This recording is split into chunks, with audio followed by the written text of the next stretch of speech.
Hello guys, welcome to innovative classes. Friends, आज हम लोग क्लास 10 का जो प्रथम शाब्दिक परीक्षा यानी फर्स्ट टर्म एग्जाम होने वाला है 21 से 22 सेशन का, उसका मैथ का सेट 1 हम लोग आज सॉल्व करने वाले हैं, मॉडल सेट का। ठीक है, इससे पहले मैंने साइंस का सारा पांचों सेट का सॉल्यूशन बता दिया है, तो आपने अगर अभी तक वो वीडियो नहीं देखा है तो आप लोग वो देख लीजिए। ठीक है, और अगर चैनल को अभी तक आपने सब्सक्राइब नहीं किया है तो सब्सक्राइब कर ले।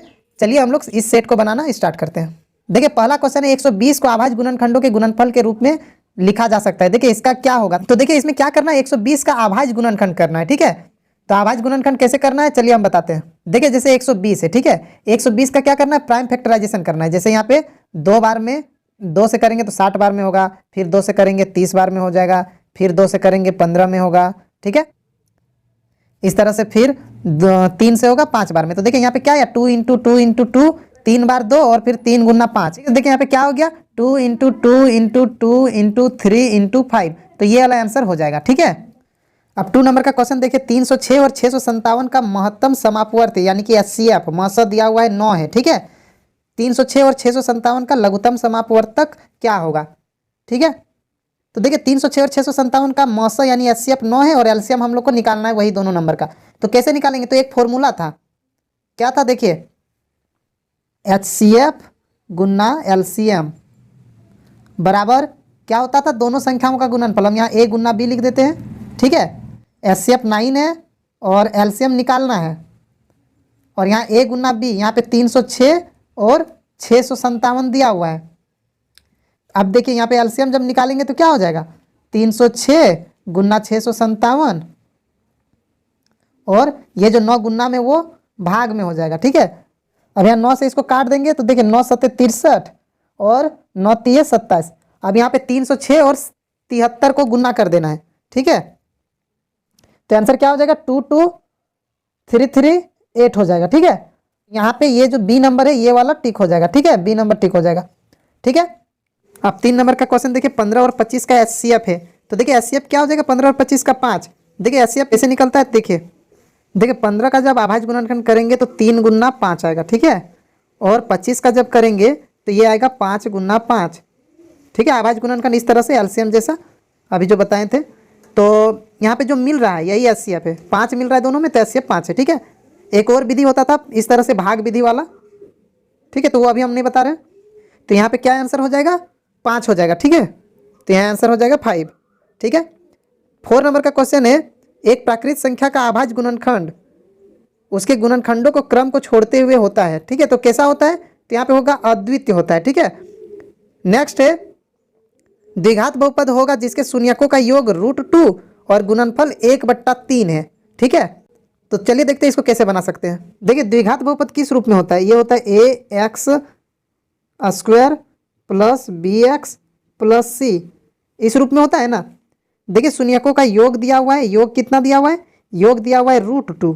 ठीक है, और गुणनफल कितना दिया हुआ है, जो गुणनफल है वो दिया हुआ है 1/3। तो एक चीज यहाँ ध्यान दीजिए, शून्यकों का योग होता है हमेशा -b/a और शून्यकों का गुणनफल होना चाहिए c/a। ठीक है, शून्यकों का योग होता है -b/a और शून्यकों का गुणनफल होता है c/a। तो यहाँ देखिए इसका a में, a के जगह में यहाँ पे 3 है। ठीक है, और यहाँ a के जगह में इसमें a के जगह में यहाँ 1 है। दोनों a तो सेम होना चाहिए ना, यहाँ नीचे 3 है तो इसमें भी 3 आना चाहिए, तो इसीलिए इसको 3 से गुना और डिवाइड दोनों करना पड़ेगा। तो इससे क्या हो जाएगा, यहाँ 3√2 हो जाएगा, ऊपर में 3√2 और बाय में 3, और ये तो 1/3 है। अब देखिए दोनों में a सेम आ गया, यहाँ भी a3, यहाँ भी नीचे a3। अब यहाँ पे हम लोग क्या करेंगे, ये जो फॉर्मूला है या ये जो फॉर्मेट है द्विघात बहुपद का, इसमें बस हम लोग a b और c का वैल्यू रख देंगे। तो देखिए a की जगह क्या हो जाएगा 3, यहाँ पे a की जगह 3 है तो यहाँ 3 यानी 3x² हो जाएगा, और b देखिए b 3√2 है, यहाँ माइनस लगा हुआ है। ठीक है, तो इसीलिए यहाँ पे माइनस हो जाएगा, क्योंकि -b = 3√2 है, तो b = -3√2, यहाँ पे साइन जो है बदल जाएगा। ठीक है, तो यहाँ 3√2 है तो -3√2, यहाँ पे -3√2 b की जगह, और c देखिए c कितना है, c यहाँ पे है 1, तो यहाँ 1, यानी आंसर हम लोग का क्या होगा, यहाँ पे होगा a की जगह हो गया 3x² प्लस नहीं होगा, यहाँ पे माइनस होगा, और यहाँ पे हो जाएगा 3√2 और x और प्लस में सी के जगह है 1, तो ये वाला आंसर हो जाएगा हम लोग का। ठीक है, तो यहाँ पे कौन वाला आंसर होगा, यहाँ पे बी नंबर का आंसर हो जाएगा हम लोग का। ठीक है, अब नेक्स्ट नंबर 6 नंबर का क्वेश्चन देखिए। तो देखिए 6 नंबर में क्या है, A X square plus B X plus C के शून्यक ए अल्फा और बीटा है। ठीक है, शून्यक जो है अल्फा और बीटा है, तो अल्फा प्लस बीटा, देखिए अल्फा प्लस बीटा मतलब शून्यकों का योग कर रहा है। ठीक है, ये एक शून्यक है मतलब एक्स का मान और ये दूसरा एक्स का मान, तो दोनों को जोड़ रहा है, तो दोनों को जोड़ेंगे तो क्या निकलेगा, अभी अभी हम फॉर्मूला तुरंत बताएं, शून्यकों का योग क्या होता है, शून्यकों का योग होता है -b/a। ठीक है, नेक्स्ट क्वेश्चन है 7 नंबर में, किसी बहुपद px के लिए ग्राफ आकृति में दिया गया है, बहुपद के शून्यकों की संख्या। तो देखिए शून्यकों की संख्या यहाँ पे देखना है कि ये जो एक्स लाइन है ये वाला, इस लाइन में जो ग्राफ खींचा गया है वो कितने जगह पे इंटरसेक्ट कर रहा है यानी प्रतिच्छेद कर रहा है या फिर वहाँ पे सिर्फ सट रहा है। ठीक है, तो यहाँ पे ये वाला जो ग्राफ है ये तो इस लाइन में सट ही नहीं रहा है, इसका मतलब एक भी बिंदु पर सट नहीं रहा है, इसका मतलब यहाँ पे शून्यकों की संख्या क्या हो जाएगा, 0 हो जाएगा, यानी यहाँ पे ए वाला आंसर हो जाएगा। ठीक है, 8 नंबर का क्वेश्चन है, समीकरण युग्म a1x plus b1y plus c1 equal to 0 और a2x plus b2y plus c2 equal to 0 है। 0 में यदि a1/a2 equal to b1/b2 equal नहीं है c1/c2 तो समीकरण युग्म क्या होगा। तो देखिए जो 3rd चैप्टर है दो चर वाले रेखिक समीकरण, उससे ये क्वेश्चन है। तो देखिए इसमें 3 तरह का कंडीशन है, वो हम बताते हैं क्या क्या है। तो देखिए पहला कंडीशन है, अगर a1/a2 इक्वल नहीं है b1/b2, ठीक है, तब ग्राफ जो खींचेंगे ना वो इस तरह से कटेगा एक जगह में, इसका मतलब अद्वितीय हल होगा, यानी कि केवल एक हल होगा। ठीक है, और जब तीनों इक्वल आ जाए, a1/a2 इक्वल हो जाए b1/b2 और इक्वल हो जाए c1/c2, तो इस तरह से क्या होगा कि जब हम लोग ग्राफ खींचेंगे तो एक लाइन के ऊपर में ही दूसरा वाला लाइन आएगा। ठीक है, इसको संपाती लाइन बोलते हैं। ठीक है, और जो तीसरा कंडीशन है उसमें क्या है कि a1/a2 इक्वल होगा b1/b2 लेकिन c1/c2 इक्वल नहीं होगा। ठीक है, तो इस तरह जब आता है ना तो उसमें हमेशा समांतर रेखा आ जाता है, मतलब समांतर लाइन, ग्राफ जो खींचेंगे वो समांतर आएगा, यानी इसमें कोई हल नहीं होगा। ठीक है, तो अभी हम लोग का कंडीशन में क्या दिया हुआ है, ये 3rd वाला ही ना दिया हुआ है, यही वाला तो दिया हुआ है, इसी का पूछ रहा है कैसा होगा, तो समांतर रेखा होगा। ठीक है, यानी समांतर रेखा होगा, इसका मतलब यहाँ पे कोई हल नहीं, क्योंकि जहाँ पे कटता है उसी से हम लोग एक्स और वाई मिलाते हैं। ठीक है, जैसे कि मान लेते हैं इस तरह से होता है और ग्राफ जो खींचे इस तरह से कटा, तो इधर से हम लोग x और इधर से y देखते हैं, मान लेते हैं इधर 2 है यहाँ 3 है, तो यहाँ आंसर क्या होगा, x हो जाएगा 2 और y हो जाएगा 3, तो ये आंसर होगा। ठीक है, ये हल होगा। तो जब समांतर रेखा होता है तो यहाँ पे जब कटता ही नहीं है दोनों लाइन, तो फिर यहाँ पे हल कैसे होगा, इसीलिए यहाँ पे ये वाला जो कंडीशन है इसमें समांतर रेखा होगा और समांतर रेखा का कोई हल नहीं होता, इसलिए यहाँ पे आंसर कौन वाला हो जाएगा, सी वाला हो जाएगा, कोई हल नहीं। ठीक है, नेक्स्ट क्वेश्चन देखते हैं। 9 नंबर का क्वेश्चन देखिए वही वाला है। ठीक है, सेम उसी तरह है कि कैसा रेखा होगा, ग्राफ जो खींचेंगे वो कैसा होगा। तो यहाँ पे देखिए a1 b1 और यहाँ c1 है और a2 b2 और c2 है। तो हम लोग वही वाला जो अभी हम लोग फॉर्मूला देखें वही वाला हम लोग यहाँ पे चेक करेंगे कि कैसा रेखा आएगा। ठीक है, तो जब a1/a2 हम लोग यहाँ पे निकालते हैं तो a1 है यहाँ पे देखिए 2, तो जब हम लोग 2 बाई इसका a1 यानी 3, 2/3 एक आ गया, a1/a2 2/3 आ गया, b1/b2 जब करेंगे तो b है यानी b1 है -3, तो -3 बाई में 4। देखिए यहाँ पे पहला कंडीशन आ गया, a1/a2 इक्वल नहीं है b1/b2, तो ऐसा होने पर क्या होता था, ग्राफ इस तरह से एक जगह कटने वाला, यानी यहाँ पे क्या होगा, प्रतिच्छेद करती है, यहाँ पे आंसर क्या होगा, b वाला हो जाएगा। ठीक है, इसको पहले क्लियर कर देते हैं, यहाँ b वाला हो जाएगा, प्रतिच्छेद करती रेखा है।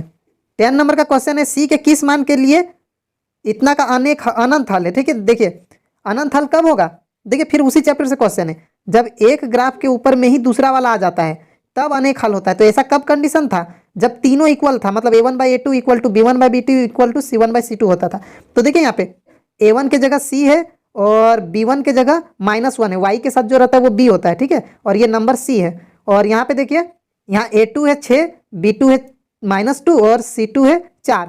तो यहाँ पे अनंत हल कब होता है, जब ये होगा, यानी कि यहाँ पे हम लोग का a1/a2, हम फॉर्मूला नहीं लिख रहे, हम डायरेक्ट बना दे रहे हैं। ठीक है, देखिए a1 मतलब c/a2 यानी 6 इक्वल टू क्या होना चाहिए, b1/b2, तो b1 है -1 और बाय में b2 है -2।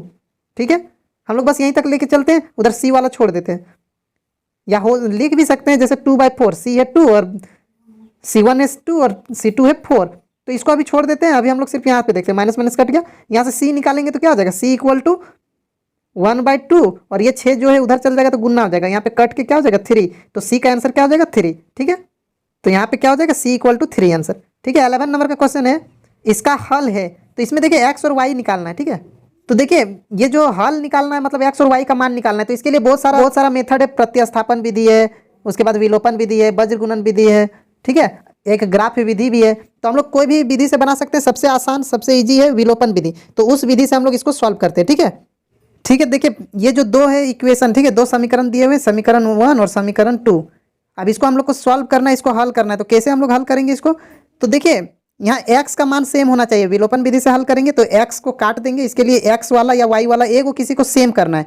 ठीक है, तो यहाँ पे जैसे देखिए x को ही सेम करते हैं, यहाँ पे x2 है, यहाँ x3 है, तो दोनों सेम नहीं है, सेम पहले करना होगा, तो इसके लिए क्या करना होगा, इसका x वाला से जैसे पहला वाला का x वाला जैसे 2 से समीकरण 2 को गुना करेंगे और इसका 3 वाला से समीकरण 1 को गुना करेंगे और दोनों को माइनस कर देंगे। ठीक है, तो यहाँ पे क्या करेंगे, समीकरण 1 को इससे गुना करेंगे मतलब 3 से गुना करेंगे और समीकरण 2 को इसका वाला x यानी कि 2 से गुना करेंगे, यहाँ पे 2 से गुना करेंगे। तो आप देखिए गुना करेंगे तो क्या होगा, 3 से जब गुना करेंगे तो ये तीनों का 3 से गुना हो जाएगा, तो 3 दूनी 6, 6x होगा, फिर माइनस 3y हो जाएगा और फिर इक्वल टू 3 × 5 = 15 हो जाएगा। ठीक है, पहला हो गया।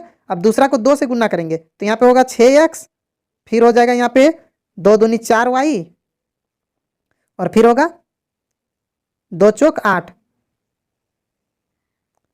अब यहाँ पे क्या करेंगे, यहाँ माइनस करेंगे। ठीक है, तो देखिए जब घटाते हैं ना तो साइन बदल जाता है, नीचे वाला का साइन बदलेगा, यहाँ प्लस में 6 है -6 हो जाएगा, ये +4 -4 हो जाएगा, यहाँ 8 जो है माइनस हो जाएगा।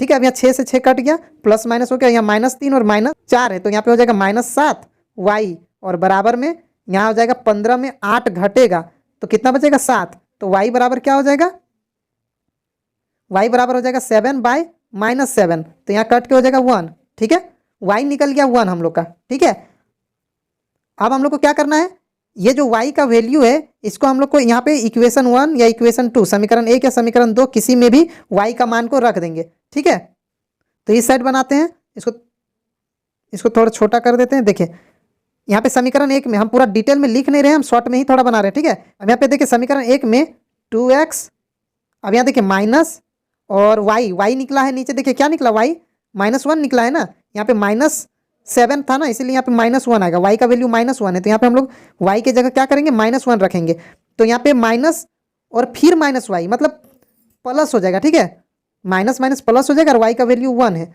और इक्वल टू है 5। अब यहाँ से हम लोग को x निकालना है, तो क्या हो जाएगा, यहाँ पे हम शॉर्ट में बना दे रहे, x इक्वल टू क्या हो जाएगा 5 - 1 यानी कि यहाँ 2x लिख देते हैं, x इक्वल टू 4/2, तो कट के हो जाएगा 2 यानी कि x निकल गया 2 और y निकला -1, तो हम लोग का 2 और -1 आंसर होगा। तो यहाँ पे कौन सा आंसर हो जाएगा, फर्स्ट वाला 2 और -1। ठीक है, ऐसे हम लोग शॉर्ट में भी इसको दिमाग लगा के ये सब का वैल्यू को x का वैल्यू x में और y का वैल्यू y में रख के यहाँ पे हम लोग देख सकते हैं कि 5 आ रहा है कि नहीं, दोनों में आना चाहिए। ठीक है, दोनों इक्वेशन में, तो हम लोग यहाँ से वैल्यू को पुट करके भी आंसर ला सकते हैं। ठीक है, नेक्स्ट देखते हैं 12 नंबर है, वह रैखिक समीकरण युग्म जिसका कोई हल नहीं होता क्या कहलाता है। तो देखिए जब कोई हल नहीं यानी कि समांतर वाला, ठीक है, समांतर वाला, और समांतर वाला कब होता है, तो उसको हम लोग असंगत बोलते हैं। ठीक है, और इस तरह कटने वाला या एक ही में 2 आने वाला संगत कहलाता है। ठीक है, अब यहाँ देखिए 13 नंबर में है x + y = 9 और x - y = 1।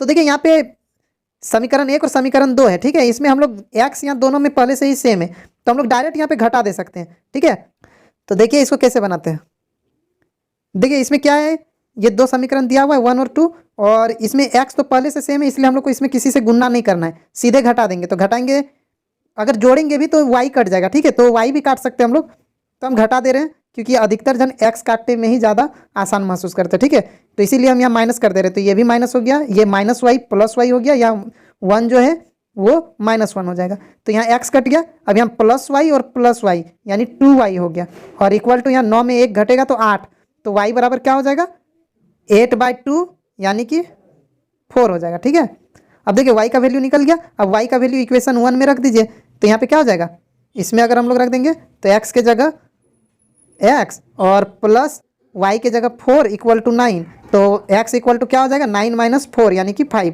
तो x हो गया 5 और y हो गया 4 यानी 5 4 आंसर होगा। ठीक है,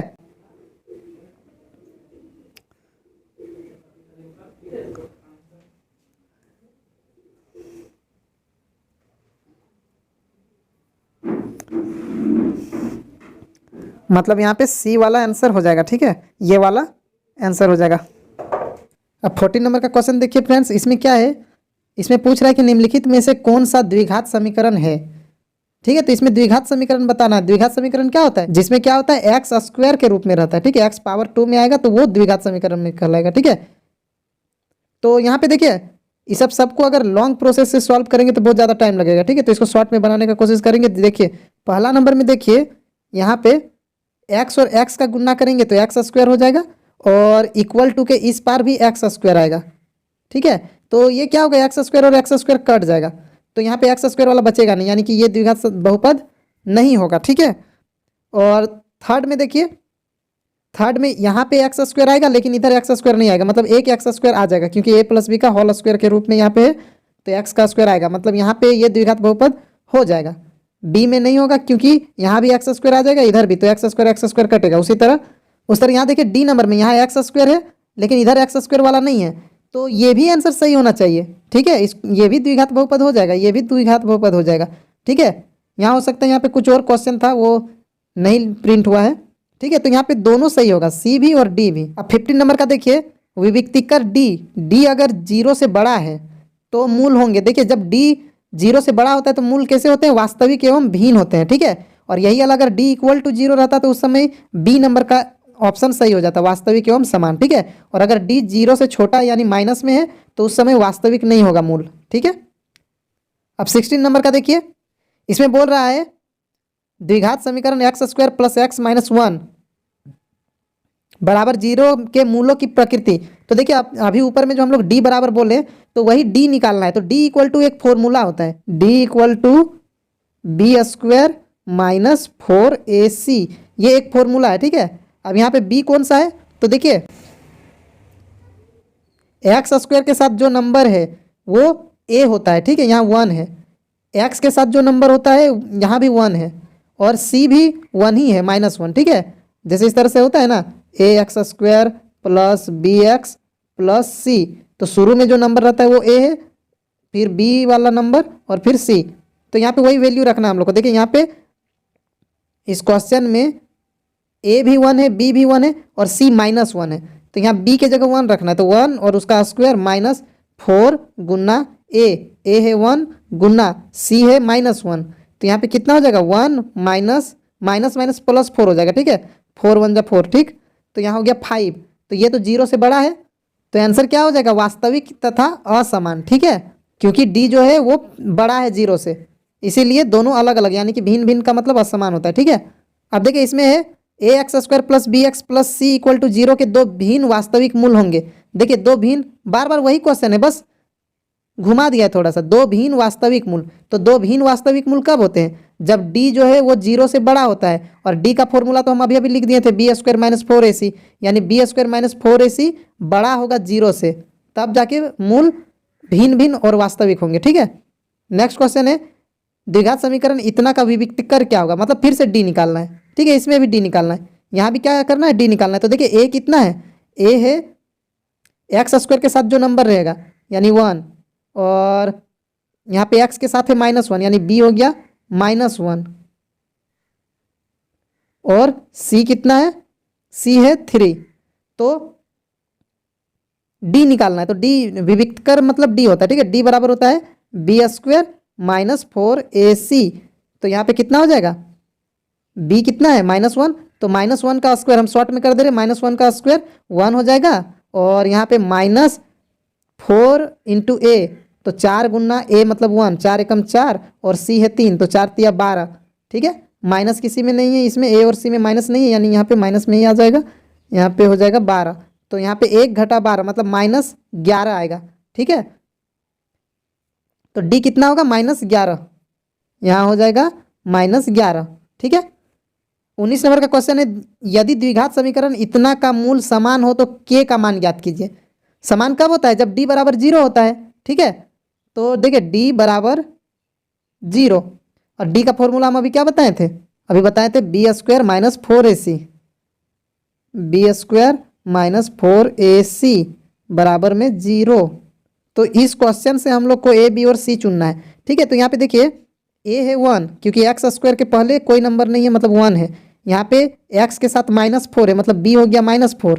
ठीक है, यहाँ ए हो गया, ये बी हो गया, और सी है के। तो अब यहाँ पे देखिए बी स्क्वायर मतलब बी है -4, तो -4 का स्क्वायर यहाँ लिखना होगा, -4 इसका स्क्वायर -4 गुना ए है कितना 1 और गुना और सी है के ही तो निकालना है हम लोग को, इक्वल टू 0।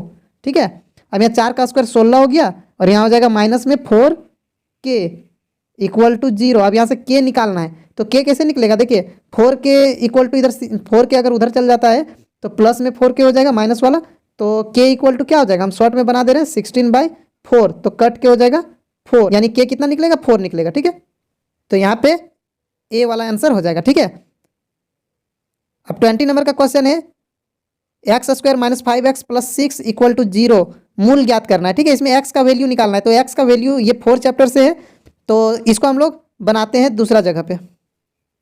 देखिए ये क्वेश्चन है, इसका मूल निकालना है। ठीक है, तो दो तरह से बना सकते हैं, एक द्विघात सूत्र से और एक गुणनखंड विधि से। हम गुणनखंड विधि से बनाते हैं। ठीक है, इसमें क्या किया जाता है, यहाँ पे फर्स्ट में जो नंबर रहता है, यहाँ एक्स स्क्वायर के साथ जो नंबर रहता है इसका, और यहाँ लास्ट में जो सी है मतलब ए और सी का गुणा करते हैं, तो यहाँ 1 है और 6, 1 और 6 का गुणा 6 हो जाएगा। ठीक है, और इसमें क्या करना है कि इसको एक्स स्क्वायर है तो इसको हम लोग ऐसे ही लिखेंगे एक्स स्क्वायर, और यहाँ जो 6 है इसको ऐसे ही लिखेंगे, और ये जो 5x है -5x इसके बदले में 2 नंबर लिखते हैं जिसको प्लस माइनस करके -5x आना है। ठीक है, तो इसके लिए हम लोग क्या करते हैं कि यहाँ पे ऐसा जो 2 नंबर चुनते हैं ना उसको गुणा करके जो इन दोनों का गुणा आया है, यानी कि यहाँ जो 6 आया है वो आना चाहिए गुणा करने पर दोनों का, और बीच में तोड़ने पर बीच का जो 5 है ये आना चाहिए प्लस माइनस करने पर। ठीक है, तो यहाँ पे अगर हम लोग तोड़ते हैं तो 2 तिया 6 यानी 2 और 3 5 आ सकता है, और दोनों को गुणा भी करेंगे तो 6 आएगा। ठीक है, तो 2 और 3 से हम लोग 5 ला सकते हैं, लेकिन लाना है -5, तो -2 रखेंगे और -3, तो -2 और -3 -5 हो जाएगा। तो यहाँ पे क्या लिखेंगे, एक बार -2x और एक बार लिखेंगे -3x। ठीक है, और इक्वल टू 0। अब यहाँ पे क्या किया जाता है, ये शुरू का 2 में कॉमन लिया जाता है और ये फिर लास्ट का 2 में कॉमन लेना है, तो ये दोनों में x मिल रहा है, तो x कॉमन अगर ले लेते हैं हम लोग तो क्या बचेगा, यहाँ पे बचेगा 1x और माइनस में 2, और ये दोनों में देखिए 3 का टेबल मिल रहा है, तो 3 का टेबल लेंगे कॉमन, लेकिन यहाँ -3 है। अब यहाँ पे देखिए -3 है इसीलिए -3 कॉमन लेंगे। ठीक है, तो क्या हो जाएगा, यहाँ पे 3 निकल गया तो x बचा, और यहाँ पे देखिए माइनस जब भी कॉमन लेते हैं ना तो यहाँ का साइन बदलता है, +6 है लेकिन माइनस में आ जाएगा। ठीक है, और 3 का टेबल में 6 कितना बार में 2 बार में। अब देखिए ये दोनों ब्रैकेट मिलना चाहिए, x -2 दोनों ब्रैकेट है, यानी हम लोग का सही बन रहा है। ठीक है, अब एक बार ब्रैकेट वाला और एक बार जो बाहर बचा है उसको लिखेंगे, मतलब एक बार x -2 और फिर ब्रैकेट करेंगे और एक x -3। देखिए यहाँ पे x -2 यहाँ भी मिल रहा है तो इसको कॉमन ही लिया गया, और यहाँ x बचा और यहाँ -3 इक्वल टू 0। अब यहाँ पे क्या किया जाएगा, अब यहाँ पे देखिए एक बार x -2 इक्वल टू 0 और एक बार x -3 इक्वल टू 0, तो यहाँ से x इक्वल टू हो जाएगा 2 और x इक्वल टू हो जाएगा 3, यानी कि x इक्वल टू 2 है और 3 है, यही मूल है। ठीक है, तो हम लोग का आंसर क्या निकला, 2 और 3, मतलब ये वाला बी नंबर वाला सही है। ठीक है, 21 नंबर में है निम्नलिखित में कौन एपी है। तो देखिए एपी हम लोग किसको बोलते हैं, वैसा नंबर का श्रृंखला जिसका लगातार 2 नंबर के बीच में समान अंतर हो। ठीक है, जैसे कि देखिए ए नंबर में देखिए 2 में 2 जोड़ा गया तो 4 आया, अब 4 में 4 जोड़ा, देखिए पहले 2 जोड़ा गया था फिर 4 जोड़ दिया, यानी एपी नहीं है, हर बार 2 जोड़ना था या हर बार 3, या फिर जो भी जोड़ रहे हैं या घटा रहे हैं हर बार उतना ही होना चाहिए, अंतर बराबर होना चाहिए। यहाँ पे देखिए बी नंबर में 1 में 2 जोड़ा तो 3 हुआ, 3 में फिर 2 जोड़ा 5 हुआ, 5 में 2 जोड़ा 7 हुआ, इसका मतलब हर बार 2 जोड़ा जा रहा है, इसका मतलब ये एपी है, यानी बी नंबर ही सही होगा। ठीक है, नेक्स्ट क्वेश्चन है 22 नंबर। 22 नंबर में बोल रहा है ये जो एपी दिया हुआ है 2 7 12 ... 10वां पद, मतलब इसका 10वां नंबर में क्या आएगा, जैसे पहला नंबर में 2 है, दूसरा नंबर में 7 है, तीसरा नंबर में 12 है, तो 10वां नंबर में क्या होगा। तो इसके लिए एक फॉर्मूला होता है। ठीक है, फॉर्मूला क्या है, ए एन इक्वल टू होता है a + n-1 और d। ठीक है, तो a मतलब पहला टर्म, फर्स्ट टर्म जो है यानी 2, इस एपी में देखिए सबसे पहले 2 है यानी वही a है, 2 प्लस n मतलब 10वां नंबर का निकालना है ना, यानी n 10 है, 10 - 1 -1 और हो गया डी। डी कितना है? डी मतलब अंतर। यहाँ पे कितना का अंतर है? देखिए 2 में 5 जोड़ा तो 7 आया, 7 में फिर 5 जोड़ा, मतलब जो जोड़ रहा है बार बार या जो घट रहा है, ठीक है। अगर घट रहा है तो माइनस में लेंगे और बढ़ रहा है तो प्लस में लेंगे। तो यहाँ बढ़ रहा है, 5 बढ़ रहा है, इसीलिए यहाँ पे डी हो गया 5। अब इसको जब हम लोग सॉल्व करेंगे, ठीक है, या बीच में प्लस है तो यहाँ पे 2 और प्लस में हो जाएगा 10 में 1 घटा 9 और 9 9 पच्चे 45, हम शॉर्ट में बना दे रहे हैं, ठीक है। तो यहाँ 45 और 2 47 यानी कि 47 आंसर होगा, ठीक है। यहाँ पे सी नंबर वाला आंसर हो जाएगा, ठीक है। देखिए 23 नंबर का क्वेश्चन है, 2 अंकों वाली कितनी संख्याएं 3 से विभाजित है, ठीक है। 2 अंकों वाली संख्याएं, तो देखिए 2 अंकों वाली संख्याएं क्या होती है? 10 से स्टार्ट होती है से 99 तक, ठीक है। 10 से लेके 99 तक 2 अंकों की संख्याएं हैं। लेकिन यहाँ पे क्या पूछ रहा है? जो 3 से विभाजित हो, ठीक है, मतलब 3 का टेबल में आना चाहिए। तो 10 के बाद 12 है, ठीक है। 2 अंकों वाला 3 से भाग लगने वाला 12, इसके बाद आएगा 15, इसके बाद आएगा 18, इस तरह डॉट डॉट डॉट, और ये 99 तक आएगा। 99 भी 3 से भाग लग जाता है, इसलिए यहाँ तक, ठीक है। तो ये एक एपी बन गया, ये वाला जो है एपी बन गया। इसमें कितने टर्म है, कितने पद हैं, ठीक है, यानी एन निकालना है, ठीक है। तो इसको दूसरे जगह बनाते हैं। देखिए ये एक एपी है, ठीक है, और इसमें से हम लोग को एन निकालना है, ठीक है। तो देखिए जब से जो सबसे शुरू में दिया रहता है इसको ए बोलते हैं, और यहाँ अंतर कितना का होता है? Difference A2 minus A1। देखिए पहला A1 A2 A3 है, तो A2 माइनस A1 मतलब 12 में कितना जोड़ा गया है? 15 आया, 3। ऐसे भी 3 का टेबल वाला है तो 3 ही का अंतर है, यानी D 3 है। और ये जो लास्ट वाला होता है ये AN होता है, तो AN इक्वल टू यहाँ पे 99 दिया हुआ है पहले से, ठीक है। और यहाँ पे इसका फॉर्मूला हम अभी भी बता चुके थे, N-1 और D, इस तरह हो जाएगा। अब यहाँ पे ए कितना है? 12 है, पहला टर्म पहला पद 12 प्लस एन, मतलब एन ही तो निकालना है हम लोग को, नंबर कितना है? -1, और डी, डी मतलब अंतर कितना का है? तो यहाँ पे 3 का अंतर है, दोनों जगह देख लीजिए 3 का अंतर है, तो वही 3 लेंगे, ठीक है। अगर माइनस होता 3 घटता तो माइनस में 3 लेते, ठीक है। तो हम जल्दी में बना रहे हैं, ऐसे A2 माइनस A1 करके हम लोग निकाल सकते हैं, ठीक है। सेकेंड से फर्स्ट को माइनस कर देंगे तो जो निकलेगा वही डी होगा, इक्वल टू 99, ठीक है। अब यहाँ पे देखिए 12 जोड़, अब यहाँ 3 से दोनों का गुना करेंगे, एन का भी और 1 का भी। तो 3 से जब एन का गुना होगा तो 3n होगा, और जब -1 का गुना होगा तो माइनस में 3 हो जाएगा, इक्वल टू 99। अब देखिए यहाँ 12 में 3 घटेगा तो 9 बचेगा, ठीक है। यहाँ 12 में ये 3n को नहीं जोड़ सकते, एन वाला अलग रहेगा, प्लस 3n इक्वल टू 99। फिर यहाँ पे क्या हो जाएगा? अब यहाँ 3n इक्वल टू क्या हो जाएगा? 99 माइनस 9, तो यहाँ पे एन इक्वल टू हो जाएगा, यहाँ 90 बचेगा, 90/3 मतलब 30, तो आंसर क्या हो जाएगा? 30, ठीक है। यहाँ पे ये बी वाला 30 आंसर हो जाएगा। देखिए नेक्स्ट क्वेश्चन है 24 नंबर में, 0 से 50 के बीच की विषम संख्याओं का योग। देखिए यहाँ पे योग बोल दिया, यानी अब एसएन निकालना है, ठीक है। तो देखिए एपी क्या है, यहाँ पे क्या बोल रहा है? 0 से 50 के बीच की विषम संख्या, यानी जो विषम क्या होता है? जो 2 से भाग ना लगे। तो 0 के बाद 1 है जो 2 से भागने लगता है, इसके बाद 3 होता है, फिर 5 होता है, डॉट डॉट डॉट इस तरह चलते जाएगा। और 50 से 50 तक का बोल रहा है ना, तो 50 विषम नहीं है, 50 सम है। उससे पहले जो 49 है वो एक विषम संख्या है, तो ये एक एपी बन गया। अब यहाँ से क्या करना है? हम लोग को एसएन निकालना है, यानी कि सबको जोड़ के कितना आएगा? 1 जोड़ 3 जोड़ 5, इस तरह 49 तक जोड़ेंगे तो कितना आएगा? तो जोड़ के कैसे निकालेंगे? तो हम लोग दूसरा जगह इसको बनाते हैं। तो देखिए ये एपी है। अब यहाँ पे क्या निकालना है हम लोग को? जोड़ यानी योग निकालना है, तो उसको हम लोग एसएन बोलते हैं, ठीक है। और एसएन के लिए हम फॉर्मूला बता चुके हैं, तो आपने अगर अभी तक वो नहीं देखा तो आप लोग देख सकते हैं, एपी, ठीक है, समांतर श्रेणी नाम से वीडियो है, उसमें हम बताए हैं योग कैसे निकालते हैं, ठीक है। तो यहाँ पे सबसे पहले देखिए एसएन में हम लोग को एक एन चाहिए, लेकिन यहाँ पे एन हम लोग को पता नहीं कि कितने नंबर है, 1 से लेके 49 तक में, मतलब 1 3 5, इसमें 49 तक में कितने नंबर ये हम लोग को पता नहीं है, ठीक है। तो इसके लिए सबसे पहले हम लोग को एन चाहिए, ठीक है। तो एन हम लोग कैसे निकालेंगे? तो यहाँ देखिए लास्ट वाला ए एन होता है, जैसे अभी निकाले थे एन, इससे पहले का क्वेश्चन में एन निकाले थे ना, उसी तरह ए एन 49 दिया हुआ है, यहाँ पे फॉर्मूला लगाएंगे ए प्लस n-1 और डी इक्वल टू 49। अब यहाँ पे क्या हो जाएगा? ए, देखिए यहाँ पहला वाला ए होता है ना, तो 1 है, प्लस एन हम लोग को निकालना है n-1, और डी, डी मतलब अंतर कितना का? देखिए 1 से 3 हुआ, 2 जोड़ा गया है, 3 में फिर 2 जोड़ा गया, यानी कि अंतर जो है वो 2 है, ठीक है। A2 माइनस A1 करते हैं, सेकंड से फर्स्ट को घटाते हैं, 3 में 1 घटाएंगे तो 2 बचेगा, वही है अंतर, इक्वल टू क्या हो जाएगा? 49, ठीक है। अब यहाँ पे सॉल्व करेंगे, यहाँ पे देखिए 1 प्लस यहाँ 2 से दोनों का मल्टीप्लाई होगा, एक बार हो जाएगा 2n माइनस 2 और इक्वल टू हो जाएगा 49। अब यहाँ पे क्या हो जाएगा? 2n और यहाँ पे माइनस में 1 बचेगा, ठीक है। ये दोनों को जब सॉल्व करेंगे 1 माइनस 2 तो -1 होगा, इक्वल टू 49 हो जाएगा। और यहाँ पे अब 2n इक्वल टू 49 और -1 इधर आएगा प्लस में 1, तो n इक्वल टू क्या हो जाएगा यहाँ पे 50 हो जाएगा और बट्टा में 2, तो यहाँ पे काट देंगे तो 25 बार में, तो n इक्वल टू 25। देखिए नंबर निकल गया 25 है, ठीक है। अब हम लोग को Sn निकालना है, ठीक है।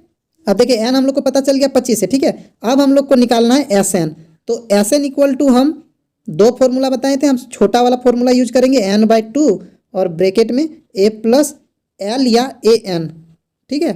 अब यहाँ n मतलब 25, n 25 निकल चुका है, बाय में 2 और यहाँ पे a कितना है 1 है और प्लस an यानी लास्ट वाला, a हो गया फर्स्ट वाला, an हो गया लास्ट वाला, तो यहाँ 49, तो कितना हो जाएगा यहाँ पे हो जाएगा 25/2 और यहाँ पे गुन्ना, यहाँ 49 और 1 50, यहाँ पे जब 2 से काटेंगे 50 को तो 25, तो यहाँ हो गया 25 × 25 यानी कि 625, ठीक है। अब 25 नंबर का क्वेश्चन है सभी वृत्त होते हैं, तो सभी वृत्त कैसे होते हैं, सभी वृत्त समरूप होते हैं, ठीक है। अब नेक्स्ट क्वेश्चन देखिए, यहाँ पे आकृति छपा हुआ है, ये 6 चैप्टर से, इसमें यहाँ पे दिया हुआ है कि डी समांतर BC है, ये लाइन और ये लाइन, ये दोनों क्या है समांतर है, ठीक है। तो और यहाँ पे दिया हुआ है DB 2 है, DB यहाँ से 2 है और AE 1.5, AE 1.5 है और EC 3 है, EC है यहाँ पे 3, तो AD क्या होगा, मतलब ये वाला हम लोग को निकालना है यहाँ वाला। तो देखिए जब इस तरह से समांतर होता है, थेल्स थ्योरम जो है, थेल्स प्रमेय, उसमें बताया गया है कि अगर इस तरह से समांतर हो तो यहाँ से यहाँ मतलब AD by DB equal to इधर से AE बाय EC हो जाता है, ठीक है। अब यहाँ पे देखिए सबका वैल्यू रख दीजिए और AD हम लोग को फाइंड करना है, AD निकाल लेना है, तो AD बाय DB कितना है, DB है 2 इक्वल टू AE है 1.5 और बाय में EC है 3, और देखिए यहाँ पे क्या हो जाएगा AD इक्वल टू हो जाएगा, यहाँ पे देखिए ये जो 2 है उधर जाएगा, तो 1.5 के साथ जब गुन्ना हो जाएगा तो 3 हो जाएगा और 3/3 तो कट के 1, यानी AD कितना हो जाएगा 1, तो यहाँ पे आंसर क्या हो जाएगा 1, ठीक है। यहाँ पे आंसर डी नंबर का हो जाएगा 1, ठीक है। नेक्स्ट क्वेश्चन देखते हैं। आप बोल रहा है दो त्रिभुजों के संगत कोण बराबर हो, तो ये त्रिभुज समरूप होते हैं, तो इस कसौटी को क्या कहा जाता है, तो इसको बोला जाता है ए मतलब एंगल, ठीक है। और अगर बोला जाता है कि तीनों भुजा बराबर है तो वहाँ पे साइड हो जाता है, ऐसा वाला, ठीक है। अब देखिए 28 नंबर का क्वेश्चन में बोल रहा है कि त्रिभुज ABC तथा त्रिभुज PQR के लिए कौन सा कथन सत्य है। तो देखिए यहाँ दो त्रिभुज दिया हुआ है, इसमें एक ABC त्रिभुज है और एक PQR है, ठीक है। तो यहाँ पे A के बराबर P है, B के बराबर Q है और C के बराबर R है, मतलब कोण, ठीक है। तो यहाँ पे कौन सा नाम, मतलब कौन सा जो समरूपता दिखाया गया है, तो कौन वाला कैसा नाम सही रहेगा। तो देखिए सब में जो है यहाँ पे QPR या QRP या PRQ या PQR, ये सबका मतलब यही त्रिभुज है, ठीक है। तो हम लोग सही किसको मानेंगे, तो देखिए यहाँ पे जैसे यहाँ ABC नाम ABC है, तो A के बराबर जो है वो पहले होना चाहिए, उसके बाद B के बराबर जो है वो होगा, फिर C के बराबर जो है वो होगा। तो देखिए A के बराबर P है, तो यहाँ पे A और P इसमें भी और इसमें भी है। उसके बाद सेकंड में B के बराबर Q है, तो यहाँ B के बराबर Q होना चाहिए। तो जो B नंबर का है ये नहीं होगा, क्योंकि यहाँ R दे दिया, B के इक्वल मतलब सेकंड वाला के बराबर सेकंड वाला ही होना चाहिए, यानी यहाँ पे D वाला सही होगा, ठीक है। ABC वहाँ PQR इक्वल है। मान लेते हैं कि यहाँ पे Q के जगह 80 ना होके R के जगह 80 रहता, तो उस समय क्या होता है, Q यहाँ का B और यहाँ का R इक्वल रहता, मतलब B और R, मतलब ये B वाला तब सही होता हम लोग का, ठीक है। लेकिन अभी ये गलत है, यहाँ D वाला सही होगा, ठीक है। जो इक्वल है उसी के हिसाब से नाम होगा, ये नहीं कि किधर से भी बोल दें हम लोग PQR या RQP या PRQ तो सही होगा, नहीं, वैसे नहीं लिखा जाता है, ठीक है। अब देखिए 29 नंबर का क्वेश्चन है, यदि दो समरूप त्रिभुजों के संगत भुजा का अनुपात 4:9 है तो उनके क्षेत्रफल का अनुपात। तो देखिए क्षेत्रफल का अनुपात क्या हो जाता है, इनकी भुजा जो है उसके वर्ग के बराबर हो जाता है, मतलब भुजा के अनुपात का वर्ग में, मतलब यहाँ पे क्या हो जाएगा 4/9, यही अनुपात में इसी का स्क्वायर कर देना है खाली। तो 4 का स्क्वायर 16 और 9 का स्क्वायर 81, यानी कि 16/81, यानी कि 16:81 आंसर होगा, ठीक है। तो यहाँ पे कौन सा आंसर हो जाएगा, डी नंबर का आंसर हो जाएगा, ठीक है। अब देखिए 30 नंबर में है, एक समबाहु त्रिभुज की भुजा 2a है, उसके शीर्षलंब की लंबाई क्या होगी, ठीक है। एक समबाहु त्रिभुज है, यानी जिसके तीनों भुजा बराबर है, ठीक है। देखिए समबाहु त्रिभुज क्या होता है, जिसका तीनों साइड इक्वल हो, ये और ये, ये तीनों इक्वल हो, इसको हम लोग क्या बोलते हैं, समबाहु त्रिभुज। तो इसमें क्या बोल दे रहा है कि तीनों भुजा कितना है, 2a है, ये भी 2a, ये भी 2a, ये भी 2a, ठीक है। तो इसका जो शीर्षलंब है, मतलब ये वाला यहाँ से जो 90 डिग्री में खींचा जाएगा वो कितना लंबा होगा, ठीक है। तो यहाँ ए बी सी नाम दे देते हैं और यहाँ डी बोल देते हैं बीच में, ठीक है। तो आप देखिए एक चीज़, यहाँ पे जो बी से डी है और डी से सी है ये इक्वल होगा, ठीक है। क्यों? क्योंकि एक समबाहु त्रिभुज है, तो यहाँ पे दोनों इक्वल हो जाएगा। तो यहाँ पे क्या हो जाएगा, हम नीचे मिटा के लिख देते हैं, यहाँ पे ए और इधर ए, तब जाके पूरा मिलके 2a है, ठीक है। पूरा 2a है, मतलब एक ए इधर एक ए इधर। अब देखिए यहाँ पे ये निकालना है। अब सिर्फ इसमें देखिए ए बी डी में, यहाँ पे डी था तो ए बी डी त्रिभुज में देखिए ये कैसा त्रिभुज बन गया, एक समकोण त्रिभुज बन गया ना, ये वाला, इधर से चाहे उधर से जिससे भी देखिए। और ये लंब निकालना है, ये कर्ण हो गया क्योंकि 90 के सामने है और नीचे है ए आधार, तो ये लंब निकालना है और कर्ण और आधार हम लोग को दिया हुआ है। तो देखिए क्या फॉर्मूला होता है, तो फॉर्मूला होता है लंब बराबर, यानी कि एक फॉर्मूला ऐसे पता था, P equal to H square minus B square, और यहाँ पे स्क्वायर हटा दिए तो इधर रूट आ जाएगा, ठीक है। तो एच मतलब ये वाला 2a, ए बी एच है, तो 2a का स्क्वायर, 2a का स्क्वायर माइनस b मतलब ये वाला a, तो a का स्क्वायर, यहाँ रूट हो जाएगा, यहाँ पे 2 का स्क्वायर 4 और a स्क्वायर 4, a स्क्वायर घटा a स्क्वायर, तो कितना हो जाएगा, ये रूट में भी रहेगा तो यहाँ पे आ जाएगा रूट में 3a स्क्वायर। और अब देखिए 3 का तो वर्गमूल नहीं होता तो वो रूट में ही रह जाएगा, लेकिन a स्क्वायर जो है उससे वर्गमूल हट जाएगा, खाली a बचेगा, यानी रूट 3a ad निकलेगा, ठीक है। यानी ए नंबर का आंसर सही हो जाएगा, ठीक है। तो देखिए 31 नंबर का क्वेश्चन है, त्रिभुज ए बी सी में ए बी बराबर 6√3 सेंटीमीटर, ए सी 12 सेंटीमीटर और B C equal to 6 centimetre, तो कोण बी का मान क्या होगा, ठीक है। इसको अलग जगह समझते हैं हम लोग। देखिए इस तरह दिया हुआ है, A B equal to 6√3 centimetre है, बी सी 6 सेंटीमीटर और ए सी 12 सेंटीमीटर है, तो यहाँ पे एंगल बी कितना होगा ये वाला हम लोग को निकालना है। तो देखिए इसको कैसे बना सकते हैं, तो हम लोग सबका स्क्वायर निकालेंगे, ए बी का भी स्क्वायर, बी सी का भी स्क्वायर और ए सी का भी स्क्वायर निकालेंगे, ठीक है। तो जब ए बी का स्क्वायर करेंगे तो देखिए ए बी का स्क्वायर मतलब 6√3 का स्क्वायर, तो 6√3 का जब हम लोग स्क्वायर करते हैं तो कितना हो जाएगा, देखिए 6 का स्क्वायर 36 और 30 और यहाँ पे फिर 3 से गुना हो जाएगा, ठीक है। यहाँ पे कितना हो जाएगा 36 गुना √3 का स्क्वायर 3, तो हो जाएगा 108, ठीक है। ए बी का स्क्वायर हो गया। अब हम लोग बी सी का स्क्वायर करते हैं, तो देखिए बी सी का स्क्वायर तो ऐसे ही पता चल जा रहा है, बी सी का स्क्वायर कितना हो जाएगा 6 का स्क्वायर 36, ठीक है। और जब हम लोग ए सी का स्क्वायर करेंगे तो ए सी कितना है 12 है, तो 12 का स्क्वायर कितना हो जाता है 144। अब देखिए यहाँ पे जब हम लोग ए बी का स्क्वायर इसको और इसको जोड़ते हैं, मतलब 108 और 36 को जब जोड़ते हैं तो 144, यानी कि ये ए सी का स्क्वायर हो जा रहा है। यानी कि देखिए क्या हो जा रहा है, लंब का स्क्वायर जोड़ आधार का स्क्वायर बराबर ये कर्ण का स्क्वायर। तो ऐसा कब होता है, जब यहाँ पे बी 90 डिग्री, मतलब इस तरह से समकोण त्रिभुज जब रहता है तब जाके होता है, यानी यहाँ पे बी क्या हो जाएगा 90 डिग्री, ठीक है। तो यहाँ पे 90 डिग्री सी वाला आंसर हो जाएगा। अब देखिए 32 नंबर का क्वेश्चन में बोल रहा है कि एक वृत्त की कितनी स्पर्श रेखाएं हो सकती है। तो देखिए एक वृत्त जो होता है इससे जो सट के लाइन जाता है इसको स्पर्श रेखा कहते हैं। तो इस तरह से हम लोग इसमें ना अनेक, बहुत सारे, ठीक है, अपरिमित रूप से अनेक स्पर्श रेखाएं खींच सकते हैं। तो इसमें क्या हो जाएगा, कितनी स्पर्श रेखाएं हो सकती है, तो अपरिमित रूप से अनेक, ठीक है।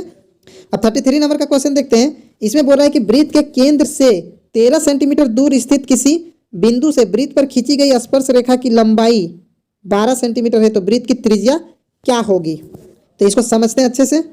देखिए इस तरह से बोल रहा है कि एक वृत्त है और इसका केंद्र जो है यहाँ से 13 सेंटीमीटर दूर, ठीक है, और यहाँ एक बिंदु है, मान लेते हैं कि यहाँ एक बिंदु P है और यहाँ से एक स्पर्श रेखा खींचा गया है जो कितना है 12 सेंटीमीटर है, ठीक है। ये सेंटीमीटर भी है और ये भी सेंटीमीटर है। और तो यहाँ पे त्रिज्या निकालना है, ये रेडियस तो निकालना है वृत्त का त्रिज्या। तो देखिए यहाँ पे जो स्पर्श रेखा होता है और ये जो त्रिज्या है इसके बीच में 90 डिग्री का यहाँ पे कोण बनता है। यहाँ पे कितना डिग्री है 90 डिग्री, ठीक है। तो ये कैसा बन गया, ये एक समकोण त्रिभुज बन गया। और देखिए ये 90 के सामने यानी जो 13 है ये क्या है, ये एक कर्ण है, ठीक है, कर्ण। तो कर्ण स्क्वायर बराबर लंब स्क्वायर जोड़ आधार स्क्वायर जो होता है वो फॉर्मूला लगाएंगे। मतलब यहाँ पे हम लोग को ये लंब भी बोल सकते हैं आधार भी बोल सकते हैं। तो मान लेते हैं ये बी है, ये पी है और ये एच है, ठीक है। हम शॉर्ट में बता रहे हैं, उतना लॉन्ग में लिख नहीं रहे, ठीक है ना। तो यहाँ पे देखिए ये जो बी इक्वल टू क्या होता है, B equal to root under H square minus P square हो जाता है। ठीक है, तो रूट अंडर एच कितना है 13, तो 13 का स्क्वायर घटाओ 12 का स्क्वायर, तो इधर हम बना दे रहे हैं 13 का स्क्वायर होता है 169 माइनस यहाँ हो गया 144, तो जब यहाँ पे घटाएंगे तो कितना बचेगा 25 बचेगा। ठीक है, तो यहाँ 25 हो गया और 25 का वर्गमूल क्या होता है 5, यानी यहाँ पे आंसर क्या होगा 5। ठीक है, यहाँ पे बी वाला आंसर सही हो जाएगा। ठीक है, अब 34 नंबर का क्वेश्चन देखते हैं, सेम उसी से रिलेटेड है। एक बिंदु Q से एक वृत्त पर स्पर्श रेखा की लंबाई 24 सेंटीमीटर है तथा Q की केंद्र से दूरी 25 सेंटीमीटर है, तो वृत्त की त्रिज्या क्या होगी। तो देखिए ये बिल्कुल यही क्वेश्चन है, सेम क्वेश्चन है। ठीक है, इसमें भी वृत्त की त्रिज्या बोल रहा है, बस यहाँ पे जो बिंदु है जहाँ पे P लिए थे वहाँ पे बिंदु Q है, तो देखिए इस तरह से लेना है और इस तरह से और इस तरह होके, तो ये वाला जो है स्पर्श रेखा है, तो स्पर्श रेखा कितना है 24 है, ये 24 है, और ये वाला जो है ये 25 है इधर वाला, और ये वाला निकालना है। तो सेम वही फॉर्मूला लगाइए, एक बार 25 का स्क्वायर करना है और घटाओ 24 का स्क्वायर, 25 का स्क्वायर हो गया 625 और उसमें घटा देना है 24 का स्क्वायर, तो 576। ठीक है, 49 और 49 का वर्गमूल होता है 7, तो यहाँ पे रेडियस क्या हो जाएगा 7। ठीक है, यहाँ पे आंसर हो जाएगा ए वाला 7 सेंटीमीटर। ठीक है, 35 नंबर का क्वेश्चन है, दो संकेंद्री वृत्त की त्रिज्या 3 और 5 है, बड़े वृत्त की उस जीवा की लंबाई क्या होगी जो छोटे वृत्त को स्पर्श करती है। ठीक है, देखिए क्वेश्चन में क्या बोल रहा है कि एक छोटा वृत्त है और एक बड़ा वृत्त है, और बड़ा वृत्त का जो एक जीवा है छोटा वृत्त को टच करते हुए जा रहा है, और तो हम लोग को यहाँ पे क्या करना है, इस जीवा की लंबाई मतलब ये वाला मान लेते हैं ये ए बी है, तो ये ए बी कितना लंबा होगा ये निकालना है। ठीक है, और ये देखिए कि ये जो रेडियस है ये वाला यानी छोटा वृत्त का त्रिज्या 3, ये 3 दिया हुआ है, और बड़ा वाला का जैसे यहाँ से यहाँ ले लेंगे तो ये बड़ा वाला का त्रिज्या है ये दिया हुआ है 5 सेंटीमीटर, और देखिए यहाँ पे 90 डिग्री होता है क्योंकि यहाँ स्पर्श कर रहा है, तो एक स्पर्श रेखा 90 डिग्री हो गया। तो देखिए वही फॉर्मूला जो आधार है, ये आधार है, मान लेते हैं यहाँ ओ है, तो ओ बी निकालना है, यहाँ मान लेते हैं कि कहीं भी कोई भी नाम दे सकते हैं, यहाँ पी मान लेते हैं। ठीक है, इस जगह पी मान लेते हैं, तो यहाँ पे ओ बी निकालना है, ये 5 है ये 3 है, तो सेम वही फॉर्मूला, ये आधार है, आधार बराबर क्या होता है B equal to H square minus P square, और यहाँ पे रूट में आ जाएगा। ठीक है, बी इक्वल टू ये फॉर्मूला होता है, तो वही करना है, शॉर्ट में बनाना है। 5 का स्क्वायर हो जाएगा पहले, तो 5 का स्क्वायर घटाओ 3 का स्क्वायर, तो कितना हो जाएगा 25 घटाओ 9, तो बचेगा कितना 16, और 16 का वर्गमूल क्या होता है 4, यानी कि यहाँ पे ओ बी क्या निकला 4, तो अगर ओ बी 4 है तो पूरा ए बी कितना होगा, तो देखिए ये 4 है, इधर 4 और इधर भी 4 हो जाएगा क्योंकि दोनों इक्वल होगा, तो 4 और 4 8, तो ए बी कितना हो जाएगा 8, तो यहाँ पे ए नंबर 8 आंसर हो जाएगा। ठीक है, अब देखिए 36 नंबर में बोल रहा है थीटा केंद्र कोण और आर त्रिज्या वाले त्रिज्यखंड का क्षेत्रफल। ठीक है, देखिए इस तरह से वृत्त होता है और इस तरह से त्रिज्यखंड बनता है, तो यहाँ पे जो है ये थीटा है, तो इसका जो त्रिज्यखंड है इसका क्षेत्रफल क्या होता है, तो फॉर्मूला क्या होता है, देखिए इस तरह से फॉर्मूला आता है पाई आर स्क्वायर और थीटा बट्टा 360, तो यहाँ पे कौन सा ऑप्शन है पाई आर स्क्वायर थीटा बट्टा 360, ये बी नंबर का है, ये वाला सही हो जाएगा। ठीक है, अब देखिए 37 नंबर का क्वेश्चन है, वृत्त की सबसे बड़ी जीवा को क्या कहते हैं, तो देखिए इस तरह से वृत्त होता है और इस तरह से जो लाइन होता है इसको हम लोग जीवा बोलते हैं, तो यहाँ जो सबसे बड़ा होता है जीवा जो केंद्र से होके जाता है इसको क्या बोला जाता है, इसको व्यास बोला जाता है। ठीक है, तो यहाँ पे आंसर क्या हो जाएगा, ये वाला जो है सी नंबर व्यास, ये वाला आंसर हो जाएगा। ठीक है, अब देखिए 38 नंबर का क्वेश्चन है, आर त्रिज्या वाले वृत्त के उस चाप की लंबाई क्या होगी जो केंद्र पर थीटा कोण अंतरित करती है। ठीक है, तो देखिए क्या होता है, इसमें हो जाता है 2 पाई आर और थीटा बट्टा 360। ठीक है, यानी कि यहाँ पे सी वाला आंसर सही होगा। ठीक है, 39 नंबर का क्वेश्चन है, 6 सेंटीमीटर त्रिज्या वाले वृत्त के त्रिज्यखंड का क्षेत्रफल क्या होगा जो केंद्र पर 60 डिग्री है। तो अभी फॉर्मूला हम लोग देखें कि फॉर्मूला क्या था, पाई आर स्क्वायर और थीटा बट्टा 360, ये फॉर्मूला देखें ना, पाई का हम लोग यहाँ पे क्या लेंगे 22/7 गुन्ना आर कितना है, आर मतलब त्रिज्या, तो यहाँ पे 6 सेंटीमीटर बोल दे रहा है त्रिज्या, यहाँ 6 लेंगे उसका स्क्वायर है मतलब 2 बार गुन्ना, 6 गुना 6 गुन्ना थीटा मतलब कोण है 60 और बट्टा में 360। ठीक है, अब यहाँ पे देखिए 1 0 से 1 0 कट गया, यहाँ 6 से 6 बार में, फिर यहाँ 6 से 6 बार में, अब यहाँ पे कितना हो गया 22 छक 132 हो जाएगा और बट्टा में 7, तो यही आंसर हो जाएगा 132/7। ठीक है, यहाँ पे ये वाला जो 132/7 ए नंबर है ये सही हो जाएगा। ठीक है, अब 40 नंबर का क्वेश्चन है, एक घोड़ा एक मैदान में 7 मीटर लंबी रस्सी से बांध दिया गया है, ठीक है, उस भाग का क्षेत्रफल क्या होगा जहां घोड़ा घास चर सकता है। तो देखिए इसमें बुक में जो एनसीईआरटी बुक में एक क्वेश्चन था उसमें था इस तरह से कि इस तरह से है और इसको कोना में बांधा गया है। ठीक है, घोड़ा का घास चरने का इस तरह कोना में बांधा गया है और घोड़ा बोल दिया था कि रस्सी कुछ भी मीटर था तो वहां पे कितना दूर तक, तो इस तरह से एक त्रिज्यखंड या चतुर्थांश बनता है उसके हिसाब से। लेकिन यहाँ पे क्वेश्चन में क्या बोल रहा है कि यहाँ पे सिर्फ ये बोला है कि मैदान में 7 मीटर लंबी से रस्सी से बांध दिया गया है। मतलब अगर मैदान है कहीं भी बीच में बांधा गया है तो बीच में अगर बांधा गया है तो अगर 7 मीटर लंबा रस्सी है तो मान लेते इतना लंबा रस्सी है तो ये तो इस तरह से गोल पूरा घूम सकता है, यानी पूरा एक वृत्त बना सकता है, 7 इतना दूर तक ये चढ़ सकता है। तो ये पूरा वृत्त का क्षेत्रफल यहाँ पे निकालना होगा। ठीक है, तो ये जो 7 मीटर है ये आर का काम कर रहा है यानी त्रिज्या का। तो यहाँ पे वृत्त का क्षेत्रफल निकाल देना है। तो वृत्त का क्षेत्रफल क्या होता है, पाई आर स्क्वायर यानी कि 22/7 गुन्ना आर मतलब 7। तो यहाँ 7 गुन्ना 7 तो 7 और 7 कट गया तो 22 सत्ते कितना हो जाएगा 154। तो 154 सेंटीमीटर, सेंटीमीटर नहीं यहाँ मीटर दिया हुआ है तो मीटर स्क्वायर आंसर होगा। ठीक है, तो यहाँ पे डी नंबर वाला टिक हो जाएगा। ठीक है, ठीक है फ्रेंड्स, वीडियो अगर अच्छा लगा तो लाइक कर दे और अगर आप इस चैनल पर नए हैं तो प्लीज़ सब्सक्राइब कर ले और ज़्यादा से ज़्यादा अपने दोस्तों को भी शेयर कर दे। Thank you.